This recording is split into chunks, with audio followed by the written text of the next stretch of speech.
नमस्कार दोस्तों, स्वागत है आपके अपने YouTube चैनल संस्कृत अड्डा पर।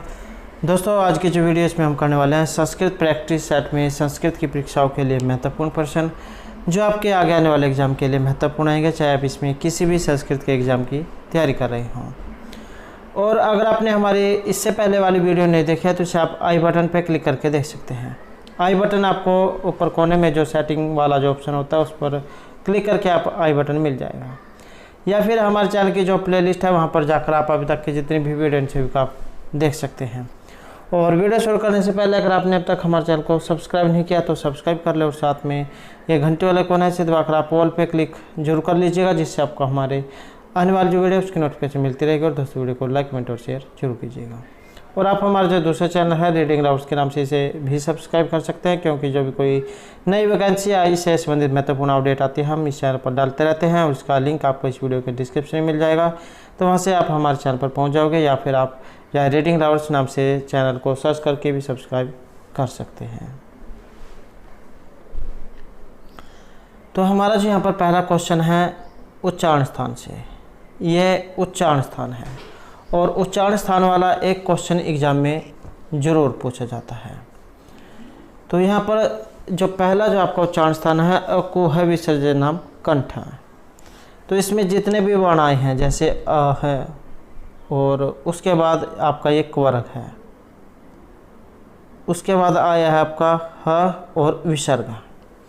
तो इन सभी का उच्चारण स्थान कंठ है, अर्थात हमारा गला जो होता है कंठ, वहाँ से इनका उच्चारण होता है।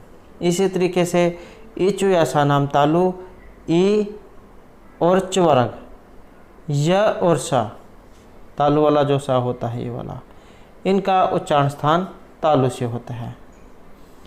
ऋटु सा नाम मूर्धा, रिकार और आपका जो टवर्ग है, और मूर्धन्य से, मतलब जिसे आप पेट पटा सा कह देते हैं, तो इनका जो उच्चारण स्थान है ये मूर्धा से होता है।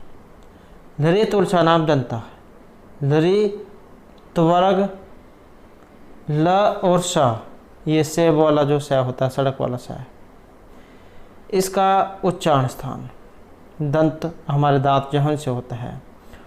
उपपद्यमान नाम औष्ठव, उकार और पुवर्ग और उपपद्यमान है, इनका जो उच्चारण स्थान है ये होठ से होता है। यम गणना नाम नासिका, य म ग अण और न, इनका जो उच्चारण स्थान है हमारी नाक से होता है और इनकी संख्या 5 मानी गई है। ये भी एग्जाम में क्वेश्चन आ चुका है। इनकी संख्या कितनी होती है तो 5, और नासिका से ये बोले जाते हैं। ए दैतो कंठ तालु, ए और आई, इनका जो उच्चारण स्थान है हमारे कंठ और तालु से होता है। ये वाली ए, हर्षव ए कह सकते हैं आप, और दीर्घ ए, या छोटी ए बड़ी ए जिसे कह देते हैं, तो इनका उच्चारण स्थान कंठ और तालु से होता है। ओ दैतो कंठोष्टम, ओ और आपका औ, इनका जो उच्चारण स्थान है ये कंठ और ओष्ठ से होता है। वकारस्य दंतोष्टम, वा जो होता है आपका, इसका उच्चारण स्थान आपके दांत और होठों से होता है। जिह्मूलस्य जिह्मूल, जिह्मूल मतलब आपके क और ख। तो इस प्रकार से ये उच्चारण स्थान है, और एक क्वेश्चन आपका एग्जाम में उच्चारण स्थान से जरूर आएगा, तो इनको आपने याद रखना है। उच्चारण स्थान के ऊपर हमारे द्वारा पहले भी जो है महत्वपूर्ण क्वेश्चन कराए गए हैं पहले वाली वीडियो में, तो उसे आप हमारे चैनल की प्लेलिस्ट में जाकर देख सकते हैं। नेक्स्ट है हमारा यहाँ पर क्वेश्चन आएगा मूर्धन्य से। यहाँ पर मूर्धन्य जो वर्ण है ये रहेगा, और यहाँ पर मूर्धन्य जो है ऑप्शन रहेगा हमारा डी, रीट और सा नाम मूर्धा, रिकार, सॉरी इसमें मूर्धा, रिकार और जो आपका टवर्ग है, इनका उच्चारण स्थान जो है यहाँ पर अणा आएगा। ऋटु सा नाम मूर्धा, तो रिकार और आपके जो टवर्ग है इनका उच्चारण स्थान जो है ये मूर्धा से होता है। नेक्स्ट यहाँ पर रहेगा यार अलावा, ये जो यहाँ पर यार अलावा जो आपके वर्ण आए हैं ये किस वर्ग में आते हैं?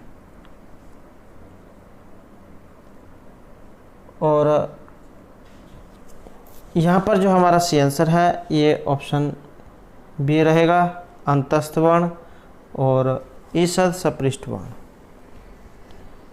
तो इसके अंतर्गत भी ये आते हैं। तो इन्हें ईषद सपृष्ठ अंतस्थ वर्ण भी कई बार एग्जाम में आ जाता है और अंतस्थ वर्ण भी, तो दोनों बात एक ही है और इनके वर्ण जाइए यार अला वाह जो है रहेंगे। और इसमें या और वाह ये भी एग्जाम में आ जाता है, तो अर्ध स्वर भी इनको कहा जाता है।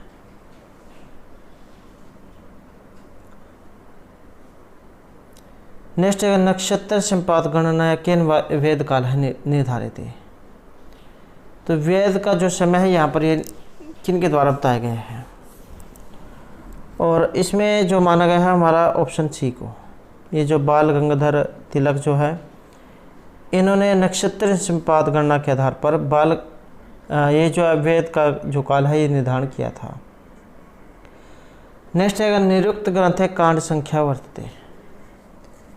निरुक्त जो है इसके अंदर कांडों की जो संख्या ये कितनी है, और इसके अंतर्गत जो यहाँ पर कांड है इसमें ऑप्शन रहेगा हमारा डी। निरुक्त जो है इसमें यहाँ पर 3 कांड माने गए हैं। आचार्य जो यास्काइन के द्वारा आपका रचित है निरुक्त, और कांड जो है इसमें ये 3 माने गए हैं। 3 कांड कौन कौन से हैं, जैसे निघंटु कांड, नैगम कांड और दैवत कांड। तो इस प्रकार से इसमें 3 ये कांड हैं।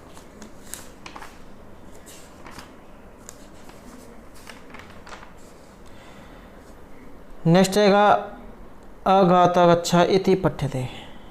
ये यहाँ पर एक मंत्र जो इसके बीच में से लाइन आई है, और इसका जो संबंध आपने बताना है कि ये कहाँ से इसमें लिया गया है, और इसका जो यहाँ पर संबंध माना गया है ऑप्शन हमारा रहेगा डी।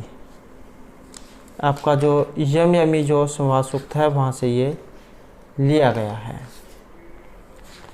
और जो यम यमी संवाद सूक्त है इसके बारे में इस प्रकार आपको देखने को मिल सकता है 10 अर्थात 10वें मंडल का 10वां सूक्त है, और मंत्रों की संख्या इसमें 14 है, और यम यमी इसमें जुड़वा भाई बहन है।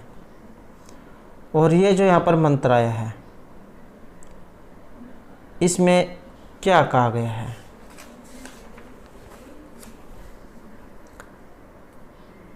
कि इसमें जो यम है, यम इसमें कहते हैं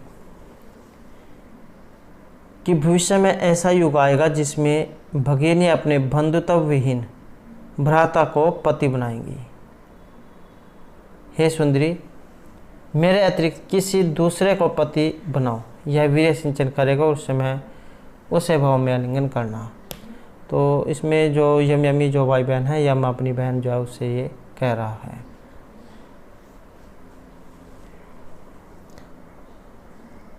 नेक्स्ट है तमसा महाज्योतिर्गम्य इति उत्तर विद्यते। ये यहाँ पर एक मंत्र है, और इसका संबंध इनमें से कहाँ से ये लिया गया है। तमसमा ज्योतिर्गम्य मृत्युमा अमृतम गम्य, अस्तमा सदगम्य तमसमा ज्योतिर्गम्य मृत्युमा अमृतम गम्य है, कि मुझे असत्य से सत्य की ओर ले चलो, मुझे अंधकार से प्रकाश की ओर ले चलो, और मुझे मृत्यु से अमरता की ओर ले चलो। तो इस प्रकार का जो यहाँ पर ये मंत्र जो आया है ये आपका जो बृहदारण्यक जो उपनिषद है वहाँ से ये लिया गया है। और जो बृहदारण्यक उपनिषद है ये आपका शुक्ल यजुर्वेद में से लिया गया है। ईशावास्य उपनिषद और बृहदारण्यक उपनिषद ये आपके शुक्ल यजुर्वेद में से लिए गए हैं। नेक्स्ट है यहाँ पर 1 को 2 के साथ मिलान करना है, और मिलान करने में माना गया है ऑप्शन बी को। 4, 2, 3 और 1। तो ये जो यहाँ पर सर्मापणी जो संवाद है, सर्मापणी संवाद का जो संबंध है आपके ऑप्शन रहेगा 4 के साथ।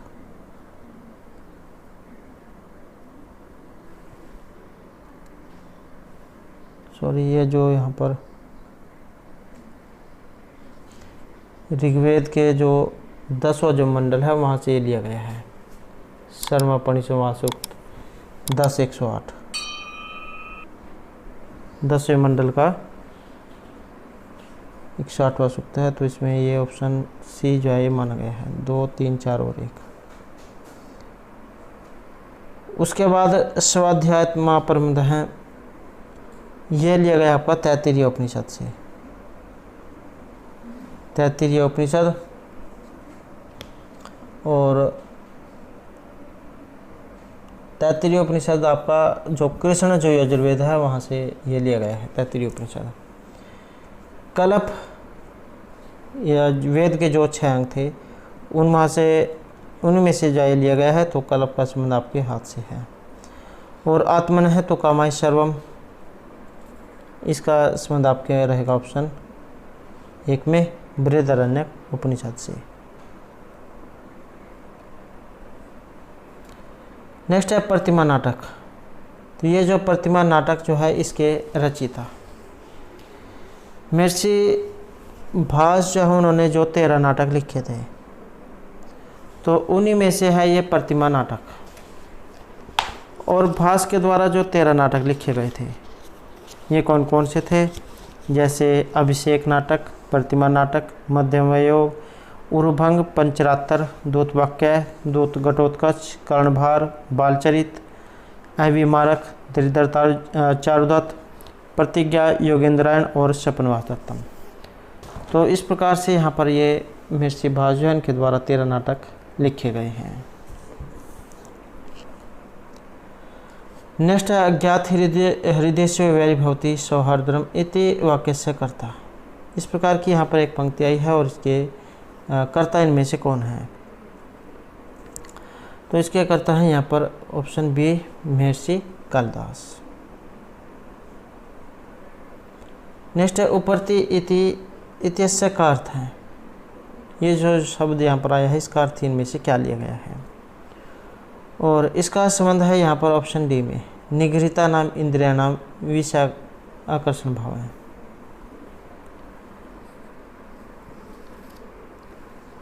इसमें क्या कहा गया है कि इन अति इंद्रिय मन और श्रोत्र आदि बाह्य इंद्रियों को अपने अपने विषयों से निवृत्त कर लेने पर श्रवण आदि के अतिरिक्त विषयों से इनका उपरत हो जाना अर्थात फिर से विषय की ओर प्रवृत्त हो जाना का उत्साह न रह जाने से स्थिर हो जाना उपरती है, अर्थात विहित कर्मों का विधि से परित्याग कर देना अथवा संन्यास ग्रहण कर लेना उपरती है।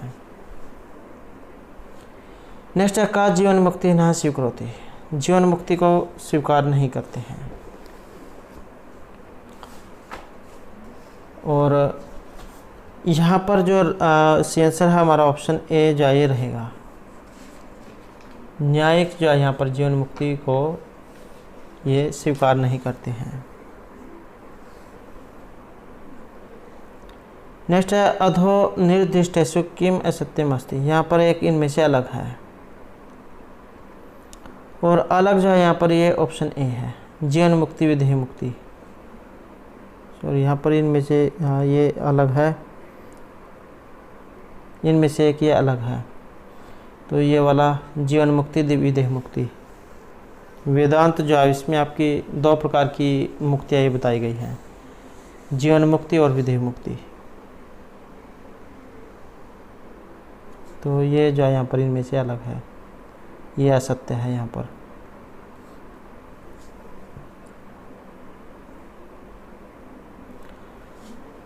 नेक्स्ट है अस्य प्रातिपदिक संज्ञा भी तुम्हारी, प्रातिपदिक संज्ञा, और ये होगी यहाँ पर हरि और प्लस गी की।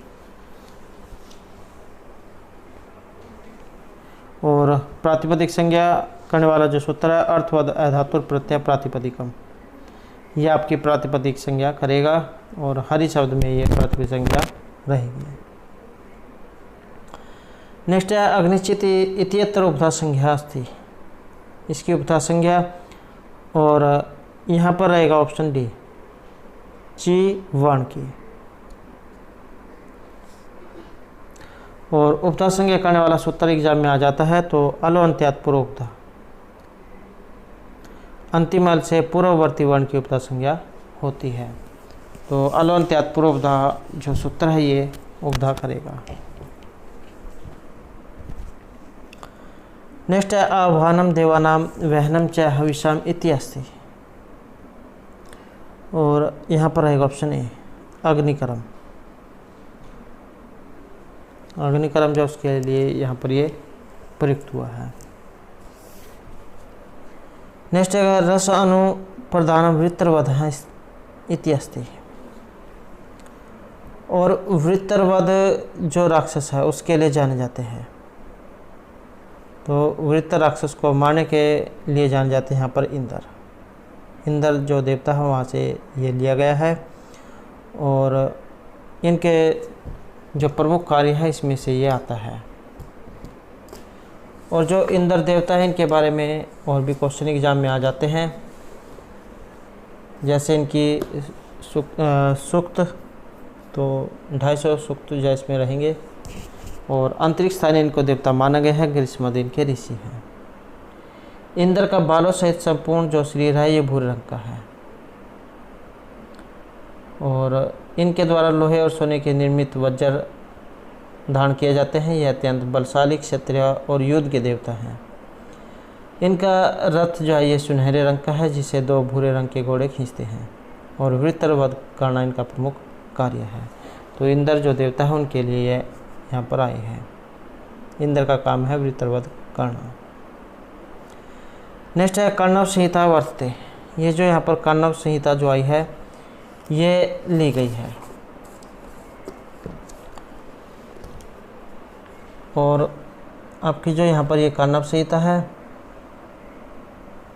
इसका जो संबंध है यहाँ पर ऑप्शन रहेगा सी में।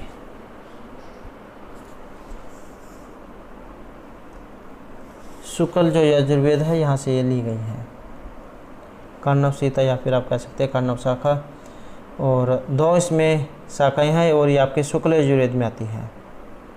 मददिन या फिर वाजचनेयी शाखा और कर्णव शाखा ये आपकी शुक्ल यजुर्वेद में आती है, और जो कृष्ण यजुर्वेद है इसमें तैत्तिरीय, मैत्रायणी, कठ और कपिस्थल शाखा आती है। तो इसका संबंध ये शुक्ल यजुर्वेद से है। नेक्स्ट है उपमिति ज्ञानम कथम जायते, ये कैसे उत्पन्न होती है या किससे उत्पन्न होती है।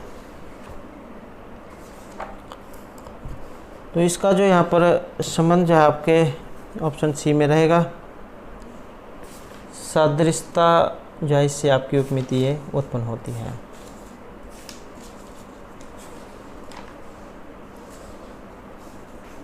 उपमिति ज्ञानम सादृश्यात जायते, अर्थात उपमिति के कारण को उपमान कहा जाता है, और उपमिति का कारण सादृश्य ज्ञान है।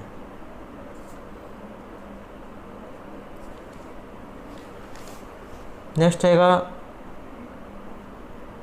तर्क भाषा अनुसारम किम अस्ति नवम द्रव्य है। केशव मिश्र जो है इनके द्वारा रचित आपकी तर्क भाषा, और इनके अनुसार द्रव्य है ये जो वैशेषिकों ने जो 7 पदार्थ जो माने थे, द्रव्य, गुण, कर्म, सामान्य, विशेष, समय और अभाव, इन्हीं के फिर ये अलग अलग भाग हो जाते हैं। जैसे द्रव्य है, यहाँ पर जो द्रव्य वाला है, द्रव्य कितने हैं,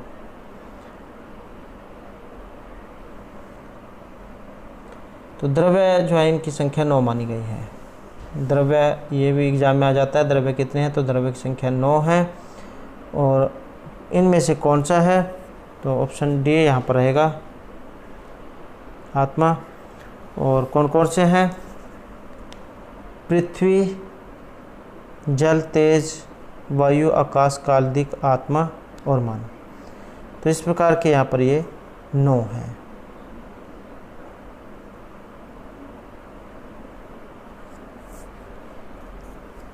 अगर यहाँ पर मन होता तब ये मन आता, अगर यहाँ पर मन दिया गया तो मन आता है, तो मन नहीं है तो ये आत्मा रहेगा।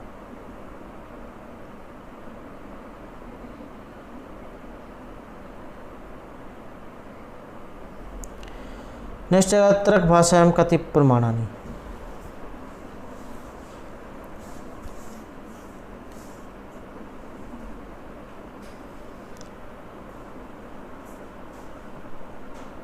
ये भी इसमें सही है, दिक भी। नेक्स्ट है तर्क भाषायां कति प्रमाणानि। ये जो तर्क भाषा है इसमें प्रमाण कितने हैं।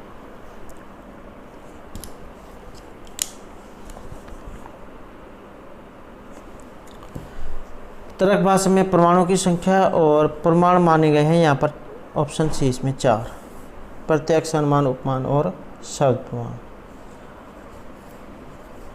प्रमाण आपका क्या होता है, यथार्थ ज्ञान को प्रमा कहा गया है और प्रमा 4 प्रकार की मानी गई है।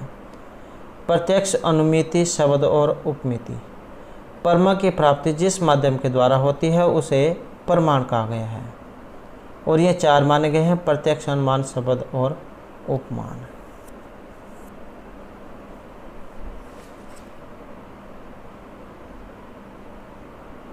अब आगे फिर जैन के भेद हो जाते हैं। जैसे प्रत्यक्ष प्रमाण क्या होता है, प्रत्यक्ष मतलब आंखों की जो हमारे सामने हो। प्रत्यक्ष जैसे प्रमा और प्रमाण दोनों का बोध होता है और प्रत्यक्ष का शाब्दिक होता है प्रत्यक्ष, अर्थात हमारे आंखों के सामने होना। और आँख से सभी इंद्रियों का बोध होता है, तो इस प्रकार इंद्रिय और वस्तु के सन्निकर्ष से उत्पन्न ज्ञान ही प्रत्यक्ष है। इंद्रिया सन्निकर्ष जन्य ज्ञानम प्रत्यक्षम। आगे फिर जो इंद्रिया 2 प्रकार की हो जाती हैं, ज्ञान इंद्रिया और कर्म इंद्रिया।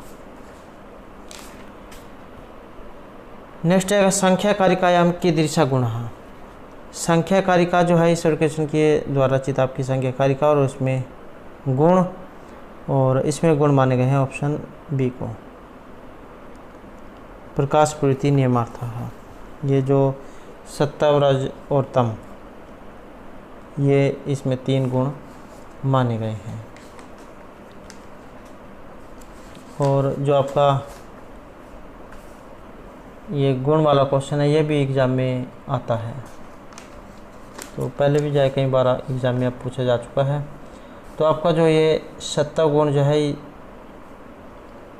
ये इसे हल्का माना गया है और हल्का होने के कारण ये ऊपर की ओर गमन करता है और इसका रंग सफ़ेद माना गया है। और जो आपका रजगुण है इसे अशुद्धि वाला माना गया है और क्रोध, द्वेष, विषाद जैसी दुखात्मक प्रवृत्ति इससे उत्पन्न होती है और इसका जो रंग है ये लाल माना गया है। और जो आपका तमस गुण है अंधकार और ज्ञान का प्रतीक इसे माना गया है और मोह को ये पैदा करता है। भारी होने के कारण ये नीचे की तरफ रहता है और इसका रंग काला माना गया है। तो इस प्रकार के जो यहाँ पर 3 गुण ये माने गए हैं। नेक्स्ट है संख्या कारिकायाम की दृश्यम कैवल्यम। तो यहाँ पर कैवल्य जो है इसके बारे में पूछा गया है और ये क्या है। और यहाँ पर जो इसमें हमारा सी आंसर जो है ऑप्शन रहेगा ए, आत्यंतिक दुख निवृत्ति ही। तो इसे ही यहाँ पर कैवल्य माना गया है।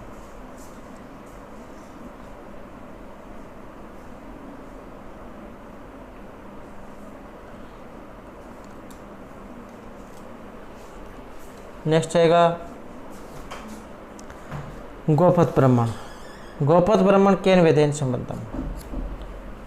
और गोपथ ब्राह्मण का संबंध और इसका जो यहाँ पर संबंध है आपके अथर्ववेद जो है वहाँ से ये लिया गया है। इसमें अकेला ब्राह्मण आपका ये गोपथ ब्राह्मण और 9 इसमें शाखाएँ मानी गई है आपके अथर्ववेद में, लेकिन इस समय पिपलाद और शौनक शाखा ही उपलब्ध है और अरण्यक इसमें कोई नहीं है, न इसमें अरण्यक है, न धर्मसूत्र और न ही सुलभ सूत्र। गृह सूत्र है कैसे गृह सूत्र और श्रोत्र सूत्र है वैतान श्रोत्र सूत्र। उपनिषद 3 है प्रश्न उपनिषद, मुंडक और मांडुक्य। शिक्षा और प्रतिशाख्य की बात करें तो मांडुकी शिक्षा, शौनक प्रतिशाख्य और अथर्ववेद प्रतिशाख्य है। अगला क्वेश्चन है ईश्वर उपनिषद से। ये जो ईशावास्य उपनिषद जो है ये कहाँ से लिया गया है? ईशावास्य उपनिषद जो आपके जो शुक्ल जो यजुर्वेद है, शुक्ल यजुर्वेद में से ये लिया गया है।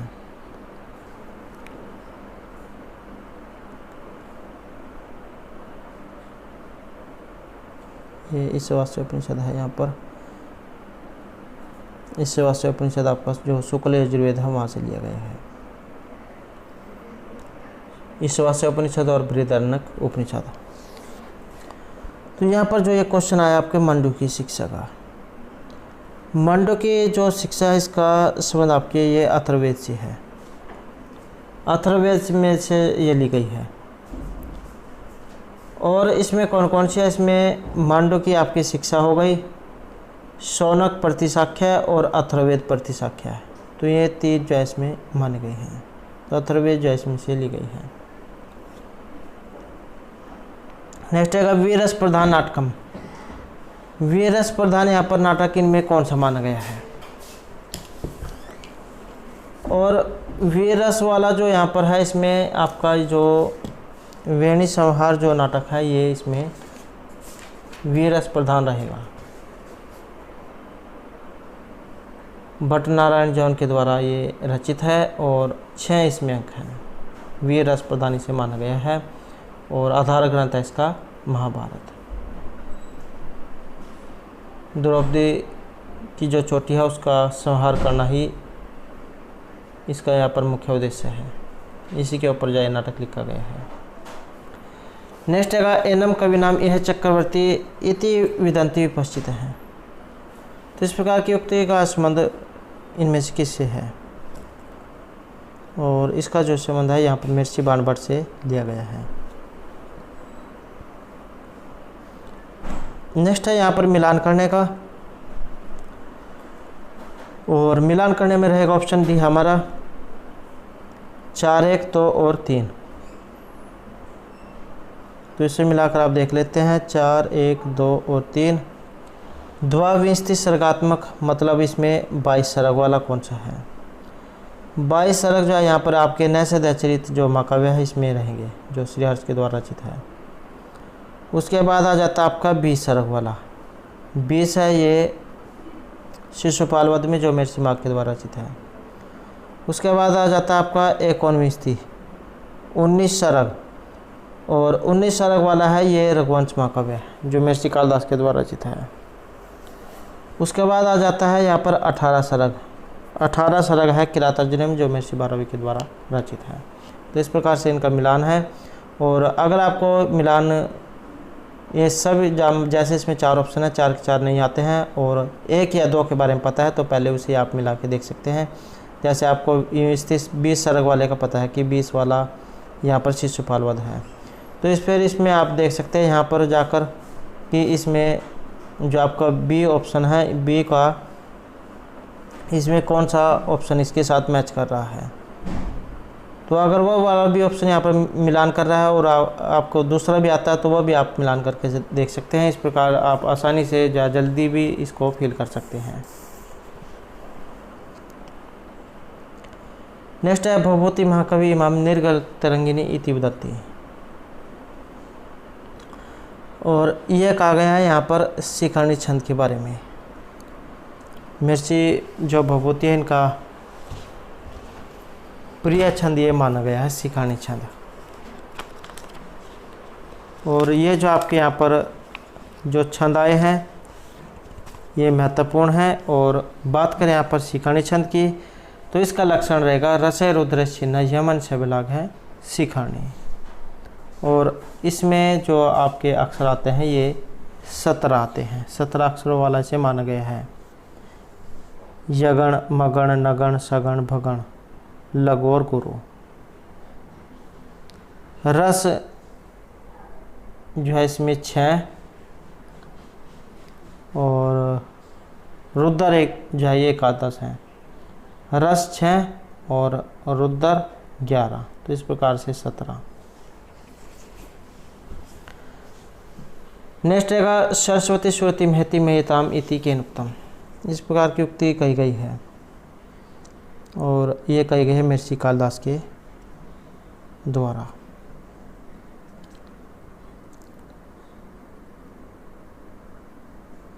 अभिज्ञान शकुंतलम जो है वहाँ से ये लिया गया है।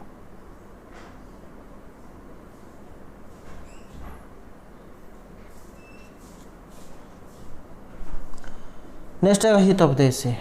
ये जो हितोपदेश है इसके रचिता, यहाँ पर ये मिलते जुलते जो है दो हैं। एक तो आपका ये हितोपदेश और दूसरा है ये पंचतंत्र। दोनों मिलते जुलते हैं, सेम जो इनमें कहानियाँ एक जैसी। तो हितोपदेश जो यहाँ पर है ये नारायण पंडित जो है इनके द्वारा रचित है। इसमें ऑप्शन ए जो है रहेगा।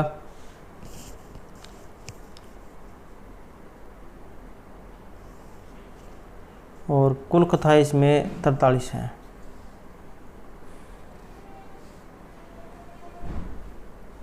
पच्चीस जो कथाएँ पंचतंत्र पर आधारित हैं।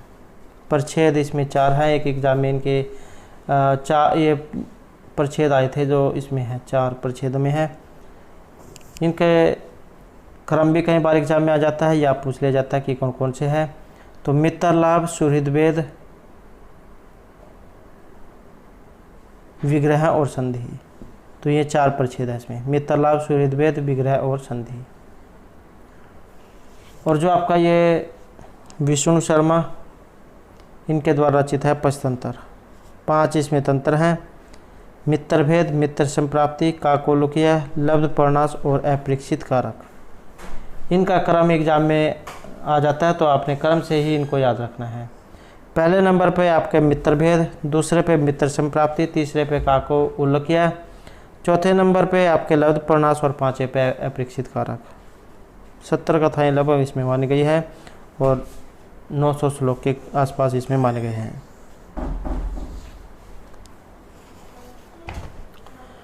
नेक्स्ट है नाटकस्य उदाहरणम भवति। नाटक का उदाहरण, और नाटक का उदाहरण जो है यहाँ पर ये लिया गया है वेणी संहार को।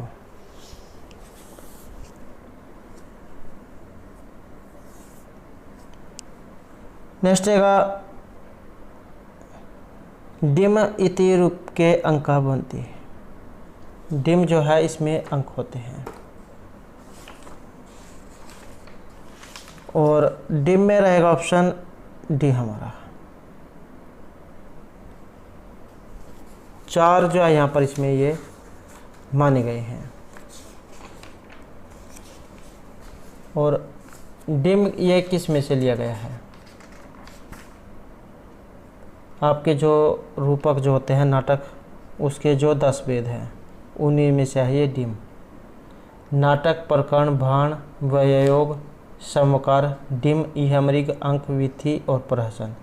तो ये 10 जो है रूपक के भेद होते हैं, उनमें से आपका ये यहाँ पर डिम जो लिया गया है। डिम क्या होता है? माया, इंद्रजाल, संग्राम, क्रोध, उद्भ्रांत आदि की चेष्टाओं से, सूर्य ग्रहण और चंद्र ग्रहण से व्याप्त प्रसिद्ध कथानक वाला डिम होता है। इसका प्रधान रस रौद्र और अंकों की संख्या इसमें 4 होती है।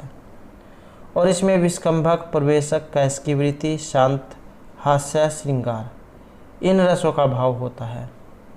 और इसमें नायकों की संख्या 16 मानी गई है, जो देवता, गंधर्व, यक्ष, राक्षस, महोरग, भूत, प्रेत, पिशाच आदि होते हैं।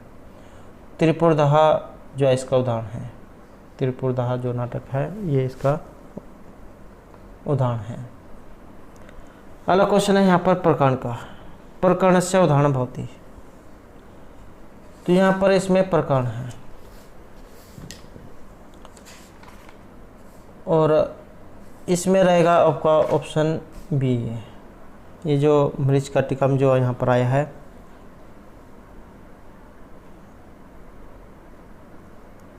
तो ये नाटक का जो दूसरा प्रकार होता है प्रकरण वो रहेगा।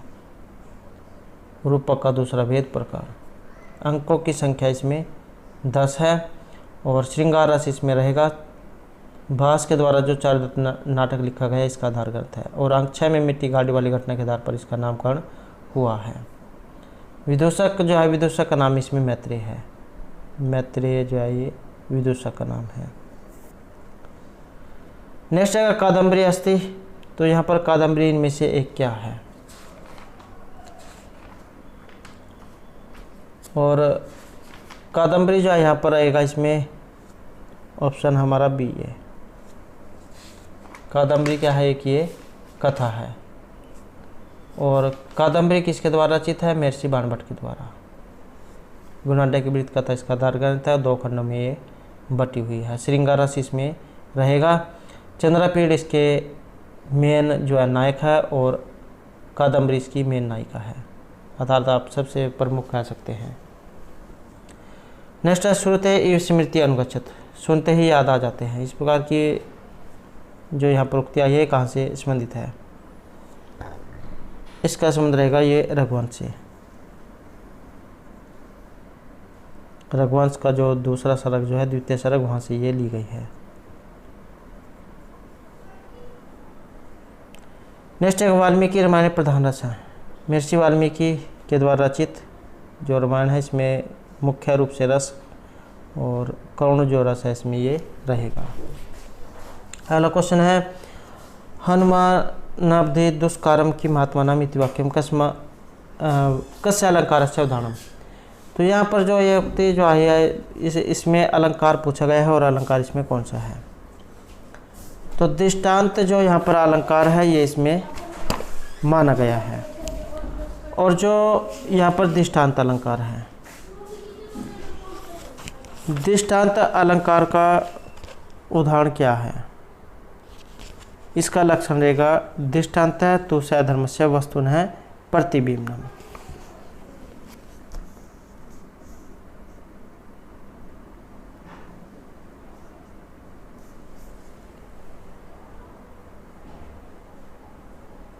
ये जो आपके उपमान, उपमेय, उनके विशेषण, साधारण धर्म, तो इन सब का बिंब प्रतिबिंब भाव होना दृष्टांत अलंकार होता है।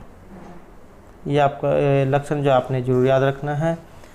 दृष्टांत तु सधर्मस्य वस्तुनः प्रतिबिंबनम्। तो दोस्तों थे हमारे आज के यहाँ पर संस्कृत की परीक्षाओं के लिए कुछ महत्वपूर्ण क्वेश्चन जो आपके आगे आने वाले एग्जाम के लिए महत्वपूर्ण रहेंगे। और अगर आपने अभी तक हमारे चैनल को सब्सक्राइब नहीं किया तो सब्सक्राइब कर ले। और हमारे साथ अंत बनाने के लिए धन्यवाद।